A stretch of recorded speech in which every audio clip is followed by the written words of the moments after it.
안녕하세요. 자, 요즘에 날씨가 좀 많이 더워졌죠? 지금 이제 거의 여름 다 되는 것 같습니다. 여러분 건강 조심하시고, 하여튼 더울 때일수록 공부하기가 좀 힘들죠. 땀도 많이 나고 그런데 이럴 때도 체력 관리 잘 하시고 열심히 하시기 바랍니다. 자, 오늘은 명예훼손죄 19년 법원직에 나온 거 좀 보겠습니다. 자, 1번. 피해자인 경찰관을 상대로 진정한 사건이 혐의가 인정되지 않아서 내사종결 처리되었음에도 공연히 사건을 조사한 경찰관에 대해서 내 일부로 검찰청에서 구속영장이 떨어진다고 말한 것. 자, 이것을 명예훼손죄로 볼 수 있느냐? 명예훼손죄는 공연히 사실을 적시한 경우죠. 그럼 사실을 적시한 것은 이 사실이 뭐냐?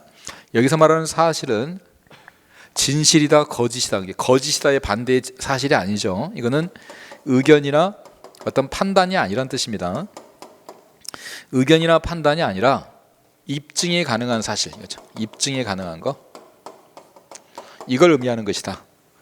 입증이 가능하려면 과거에 있었던 일이 입증이 가능하죠. 현재 있는 것도 입증이 가능하죠. 그러나 미래에 발생할 것은 사실 입증이 불가능하죠. 앞으로 어떻게 될지 모르니까요. 그럼 미래는 원칙적으로는 미래의 사실을 얘기한 것은 명예훼손죄의 사실의 적시라고 안 보는 게 원칙이죠. 다만 미래의 사실이 과거나 현재의 사실을 포함하고 있을 때가 있단 말이에요. 우리 사례 같은 경우 이런 경우죠. 자, 내일부로 구속영장이 떨어진다라고 합니다. 그럼 내일부로 떨어지니까 내일 일은 미래의 사실입니다. 그러나 내일 구속영장이 떨어지려면 이미 과거에 뭐가 있어야 되죠? 구속영장이 청구가 되어 있어야 됩니다. 청구가 되어야 내일부로 구속영장이 떨어져요. 그럼 이 말 안에는 현재 구속영장이 청구되어 있으니까 내일부로 구속영장이 발부될 거야 라는 뜻이거든요. 그러면 이 말 안에는 과거에 청구됐다라는 말이 포함이 되어 있습니다. 그럼 요거는 입증이 가능하죠. 청구되지 않았는데 청구했다고 하니까 사실은 이건 허위 사실이 될 수 있거든요. 그래서 이런 경우는 미래의 사실이라고 해도 과거나 현재의 사실이 포함되어 있으면 사실의 적시에 해당이 됩니다. 그래서 해당하지 않는다가 틀린 지문이죠. 이번에 피해자들이 전과가 많다는 내용의 명예훼손 발언을 들은 사람들이 이미 피해자들의 전과 사실을 알고 있었다. 자, 이미 이 사람이 알고 있었다고 하더라도 명예훼손죄는 성립할 수 있습니다.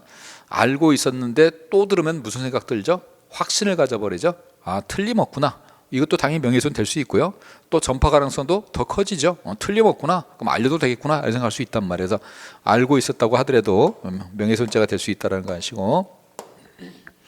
3번. 새로 목사로서 부임한 피고인이 전임 목사에 관한 교회의 불미스러운 소문의 진위를 확인하기 위해서죠.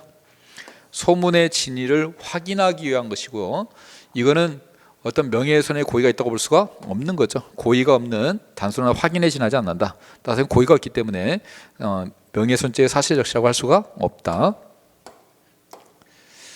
자, 그 다음에 소문이나 제3자의 말을 인용한 언론 보도가 허위 사실을 적시한 것인지 판단하려면 원칙적으로 그 보도 내용의 주된 부분인 암시된 사실 자체를 기준으로 그것이 진실인지를 살펴봐야 된다. 자, 이게 이제 술집 주인이 기자한테 얘기를 했죠.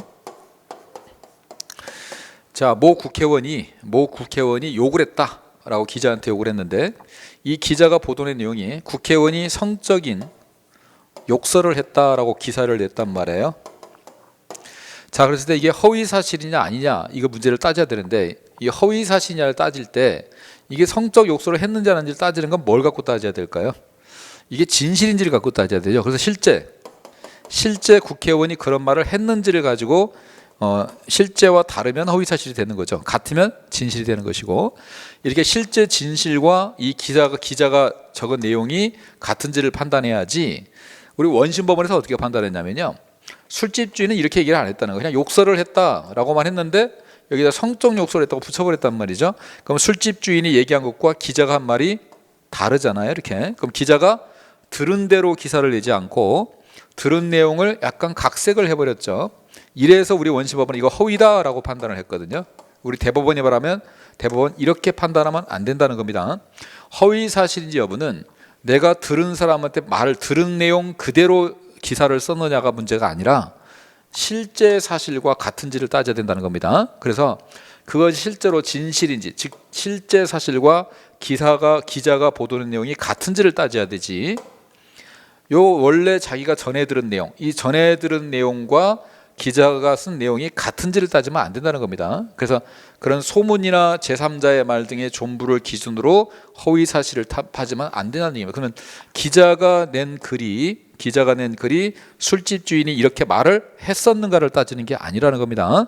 주인이 한 말과 기자가 한 말이 같은지를 따지는 게 아니고 기자가 보도한 내용이 실제 국회의원이 그렇게 했는지를 따져야 된다 이 말이에요. 그래서 요 판례도 기억을 좀 해두시고, 자 그래서 우리 사례 같은 경우는 1번에 비록 내일부로 영장이 떨어진다는 미래의 사실을 얘기했지만 그 미래의 사실 안에 현재나 과거의 사실이 포함이 되어 있으면 이것도 명예훼손죄에서 사실적시에 해당할 수 있다는 거 기억하시면 됩니다. 그래서 답은 1번입니다. 수고했습니다.